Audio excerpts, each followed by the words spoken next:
Kisah ini berlatar di wilayah konflik Afghanistan. Seorang wanita terlihat tengah membasuh wajah suaminya di sebuah rumah sederhana, dan wanita ini bernama Yolanda. Dia terlihat sangat tegar dan begitu sabar merawat sang suami yang diketahui mengalami stroke. Dengan terus berdoa dan penuh harap, Yolanda mencoba berbicara dengan suaminya. Namun sayang, belum ada respon sama sekali dari pria tersebut. Ia juga tampak kecewa karena sebelumnya seorang pria pernah mengatakan jika kondisi suaminya itu akan membaik dalam waktu 2 minggu.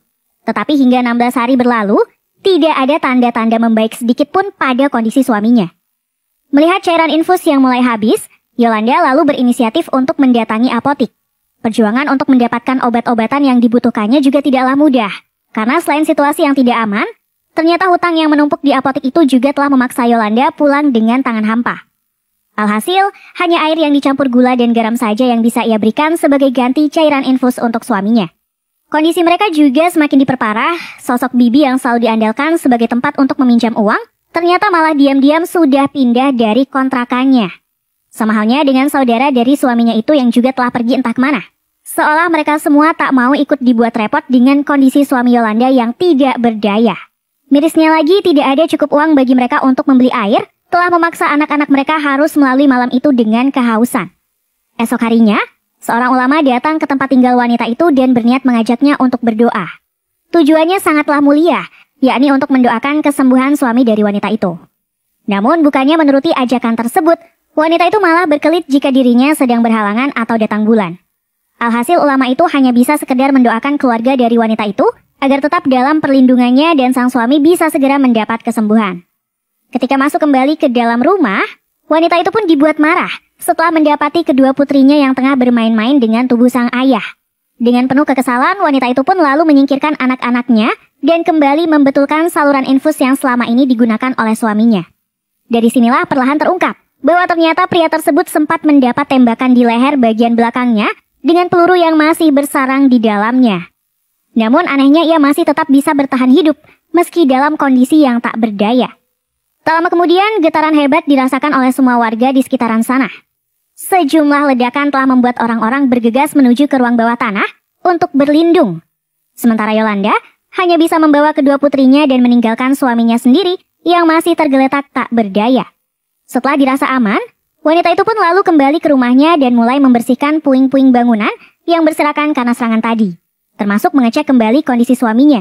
Namun itu tidak bisa dilakukannya lama-lama, karena ia harus segera kembali ke ruang bawah tanah demi terhindar dari serangan susulan.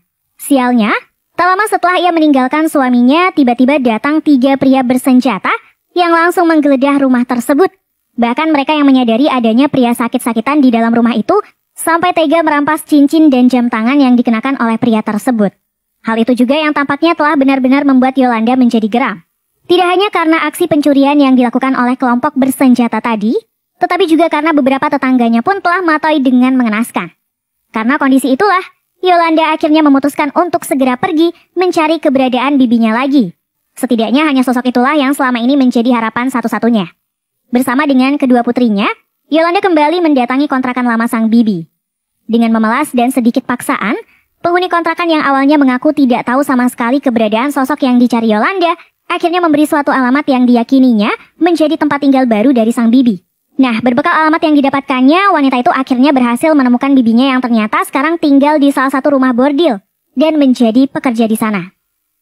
Sang bibi mengungkapkan bahwa alasannya kabur dari kontrakan lamanya semata bukan hanya karena kondisi perang atau kesulitan ekonomi saja, melainkan ia kabur karena telah membunuh ayah mertuanya sendiri.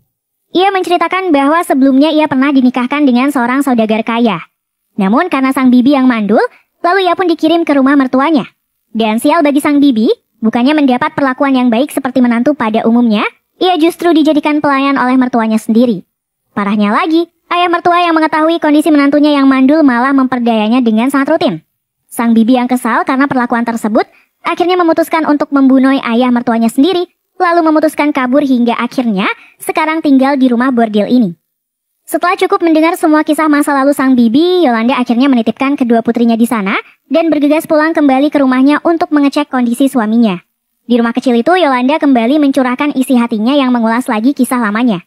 Di hadapan suaminya, wanita itu mengungkapkan kekesalannya karena dari 10 tahun pernikahan mereka, sangat sulit untuk menghitung berapa kali atau berapa lama mereka bisa menikmati waktu bersama. Sang suami yang diketahui sempat menjadi tentara malah lebih disibukkan dengan tugasnya. Bahkan wanita itu hanya bisa bersanding dengan foto dan belati pengantin pria dalam pernikahan mereka. Tidak hanya itu, wanita malang tersebut juga menceritakan kisah masa lalunya yang kelam, di mana ayah kandungnya merupakan penggila burung puyuh dan selalu saja mengadu burungnya itu di arena pertarungan puyuh. Namun kekalahan yang kerap dialaminya tidak lantas menghentikan kebiasaan buruknya itu. Yolanda juga mengungkapkan bahwa kakak perempuannya yang baru berusia 12 tahun pun sempat dijual oleh ayah mereka sendiri, hanya karena kalah mengadu burung puyuh dan tidak memiliki uang lagi untuk membayar kekalahan tersebut. Karena sikap yang arogan itulah, akhirnya Yolanda meluapkan kekesalannya dengan memberikan burung puyuh ayahnya kepada kucing di sekitar rumah mereka. Belum puas dengan meluapkan kekesalannya pada hidupnya, Yolanda yang sedang dibalut dengan amarah itu pun lalu mencabut selang infus dan meninggalkan suaminya begitu saja. Seolah hanya suaminya itulah yang selama ini telah membuatnya menderita. Ia pergi meninggalkan rumah tersebut dengan penuh kekesalan, seraya menyumpahi suaminya sendiri agar segera pergi ke neraka. Sekembalinya di rumah bordil, wanita malang itu mengungkapkan perasaannya yang saat ini tengah kacau, terlebih karena ia baru saja berlaku kasar pada suaminya sendiri. Mendengar hal itu, sang bibi kembali teringat tentang legenda batu magis yang pernah diceritakan mendiang ayahnya. Kala itu ayahnya bercerita, jika ada batu magis yang bisa mendengarkan semua keluh kesah pemiliknya. Si pemilik bisa mengungkapkan apapun yang selama ini dirahasiakannya pada batu itu. Hingga pada akhirnya batu pun pecah berkeping-keping dan si pemilik batu itu akan merasa terbebas tanpa adanya beban perasaan lagi seperti sebelumnya. Dan batu itu pun disebut dengan batu kesabaran atau the patient stone. Keesokan harinya, Yolanda kembali mendatangi suaminya. Dengan penuh rasa bersalah, ia pun memandikan suaminya sembari terus bercerita tentang keluh kesahnya selama ini. Wanita itu mengungkapkan betapa ia rindu akan kehadiran sosok suami. Ia sangat menyayangkan kepergian suaminya yang terus berperang hingga sangat jarang menyentuhnya. Sialnya lagi, ia yang selama ini jarang bertemu dengan suaminya itu malah sempat disangka mandul oleh mertuanya, hanya karena ia belum berhasil memiliki keturunan. Obrolan itu pun berakhir setelah seorang pria menghampiri rumah mereka. Pria itu memperingatkan bahwa tak lama lagi akan ada lebih banyak roket yang datang, dan ia pun meminta agar wanita itu beserta suaminya untuk menyelamatkan diri. Mendengar pernyataan tersebut, wanita malang itu sempat akan pergi dan mencari perlindungan. Namun hal itu diurungkannya, menyusul banyaknya pasukan bersenjata yang mulai berdatangan dan menggeledah rumah-rumah di sana. Tak ingin kehilangan akal, ia pun lalu menyembunyikan suaminya di dalam lemari. Namun ia sendiri justru kini dibuat bingung, karena tak ada lagi tempat baginya untuk bersembunyi. Tak lama kemudian, datang seorang pria yang langsung menodongkan senjatanya. Tak ingin terjadi hal buruk pada dirinya maupun suaminya, wanita malang itu pun hanya bisa terduduk dan mendengarkan setiap ocehan dari pria yang ada di depannya. Obrolan pun terjalin di antara mereka. Wanita itu mengaku jika dirinya adalah seorang kupu-kupu malam yang terpaksa menjalani profesi tersebut karena didesak oleh kebutuhan ekonomi. Mendengar pengakuan tersebut, pria tua itu seketika merasa jijik dan melontarkan sumpah serapahnya. Keesokan harinya, Yolanda yang baru terbangun langsung dikejutkan oleh pria bersenjata lainnya yang tiba-tiba saja datang dan memaksanya untuk segera melayani dirinya. Konyolnya, perbuatan yang dilakukan oleh pria muda itu malah hanya berlangsung dalam hitungan detik saja. Meski begitu, Yolanda jelas merasa sangat bersalah, karena secara tak langsung telah mengkhianati suaminya sendiri. Bahkan ia langsung mandi wajib untuk membersihkan kembali tubuhnya yang telah ternodai itu. Usai mandi, Yolanda hanya bisa termenung meratapi nasibnya. Namun anehnya, ia malah mulai terpikirkan tentang hasratnya yang selama ini tak bisa dilampiaskannya. Bahkan wanita malang itu sempat mengungkapkan jika dulu dirinya sampai harus melampiaskannya sendiri hanya karena suaminya yang terlalu sibuk berperang. Ia juga teringat kembali akan perkataan bibinya yang menyebut bahwa para lelaki yang tak tahu cara bercinta hanya akan melampiaskannya dengan berperang. Seolah menegaskan bahwa selama ini hal tersebut juga yang telah dilakukan oleh suaminya, termasuk dengan para milisi lainnya yang ada di luaran sana. Meski sempat merasa risih dengan perlakuan yang didapatnya, namun dengan uang yang diberikan oleh pemuda tadi, akhirnya Yolanda bisa kembali membeli air dan obat-obatan untuk suaminya lagi. Hal yang sama juga kembali terjadi keesokan harinya. Pemuda itu tiba-tiba datang dengan membawa uang, seolah menegaskan kedatangannya hanya untuk bisa menemani Yolanda. Entah karena kebutuhan akan uang atau biologisnya, wanita itu tidak lagi keberatan untuk melakukan kebutuhan biologisnya dengan pria tersebut. Nah konyolnya, dengan terus tersenyum hal itu malah diungkapkan wanita tersebut di hadapan suaminya.